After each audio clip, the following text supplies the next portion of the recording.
আজি মিনি ব্লগটো মই দুপৰীয়াৰ পৰা আৰম্ভ কৰিছোঁ। আশা কৰোঁ আপোনালোকে চাই ভাল পাব। তেতিয়াহ'লে ব'লক আজিৰ এই ভিডিঅ'টো আৰম্ভ কৰোঁ। আজি আকৌ আমাৰ ঘৰত এয়া দেখিছেনে, সন্মুখৰ যিটো ঘৰ আমাৰ সেইটোত মানে অকণমান ভাল কৰি থকা হৈছে। এইটোত মানে কুকুৰা পোহা হ'ব, সেইকাৰণে বেৰবোৰ ভাগি য'ত অকণমান মেৰামতি কৰাই আছোঁ।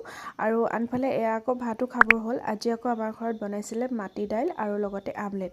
আৰু ভাত খাই মেলি এয়া দেখিছেনে, আবেলিয়ে হ'লগৈ, মানে গধূলিয়ে হ'ল আৰু ভাবিলোঁ যে গধূলি সময়ত কিবা এটা খাওঁ, সেইকাৰণে ময়দা আছিলে, ইয়াতে পিঁয়াজ পাত, পালেং, ধনিয়া দি পিনি পকৰি কেইটামানকৈ বনালোঁ। লগতে অকণমান চাটনি বনাই লৈছোঁ। আৰু তাৰ পৰা আকৌ মোৰ দোকানলৈ যাব লগা আছিলে, মানে অকণমান বোলো মাংসকে লৈ আহোঁ, আজি ধুনীয়াকৈ বনাম। আৰু মই বাৰু অকলেই যাম।